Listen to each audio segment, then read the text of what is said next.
May gusto akong iparamdam sa'yo. May mga bagay sa buhay mo ngayon na parang paulit-ulit. Paulit-ulit mong iniisip pero wala ka pa ring malinaw na sagot. May mga sitwasyon na alam mong kailangan mong ayusin pero parang may pumipigil sa'yo. At kung nararamdaman mo to ngayon, maaring ito ang message para sa'yo. Taurus, Sun, Moon, or Rising, this is a general tarot guidance lamang.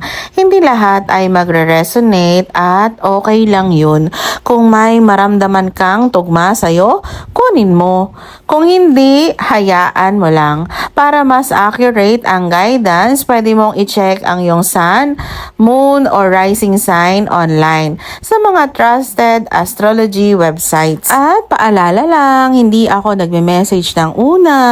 Kung may magpakilala gamit ang pangalan ko, maging maingat po tayo. At ngayon, i-focus mo muna ang sarili mo. Bitawan mo muna ang pagod. Bitawan mo muna ang stress. At tingnan natin ang energy mo for May 2026. Ang first energy mo, Taurus, Sun, Moon, or Rising, King of Swords, Reverse. May energy ng mental pressure, overthinking, confusion, or miscommunication. May mga Taurus na parang hindi sigurado sa desisyon.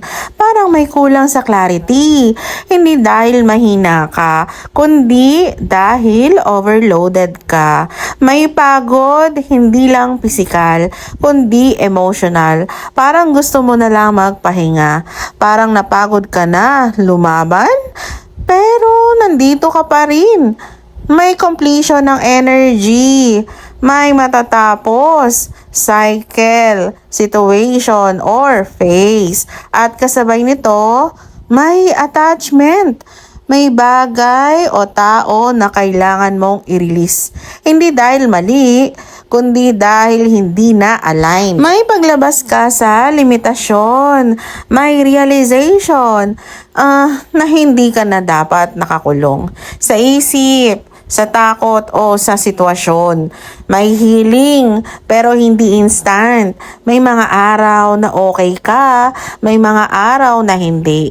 At okay lang yon. May happiness pero parang hindi pa buo. May kulang at mararamdaman mo yan. May mga bagay na lilinaw, unti-unti, hindi biglaan. Pero mararamdaman mo, pagdating sa pera, may pagbabago, hindi instant, pero may progress. Kung may trabaho ka, Taurus, Sun, Moon, or Rising, may need kang ayusin sa communication. Kung may negosyo ka, i-check mo ang sistema. Kung wala kang work, may opportunity, pero kailangan mong kumilos. Kung student ka, focus sa susi. Kung nasa abroad ka naman, may pagod, pero may reward. Kung nasa Pilipinas ka, Taurus, Sun, Moon, or Rising, may chance, pero kailangan mong maging alert. Kung may partner ka, may need ng honesty. Hindi lahat dapat itago. Kung single Taurus ka, may chance. Pero wag madaliin. Kilalanin. Sa health, mag-ingat sa leeg, balikat, upper back. Pwede ring headaches, pwede ring stress-related fatigue. Magpahinga. Tubig or proper posture. May tao rin akong nakikita na kailangan mong i-observe.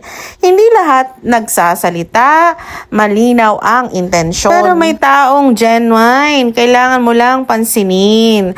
At kung nakikita mo ang 1818, sign ito ng progress. Success! Pero may responsibility. May opportunity pero kailangan mong kumilos. At ang overall message ko, Taurus, Sun, Moon, or Rising, Ang May 2026 mo hindi tungkol sa mabilis na resulta, kundi sa tamang direksyon. Hindi tungkol sa control, kundi sa pag-release. Hindi tungkol sa iba, kundi sa sarili mo. Ang reading na to ay guide lamang. Ang future mo, nasa choices mo pa rin. Kung gusto mo ng personal reading, pwede ka mag-message sa akin. Pero tandaan, hindi ako yung unang magme-message. Take what resonate and leave what doesn't. At huwag kalimutang i-follow ako or PM me for private readings.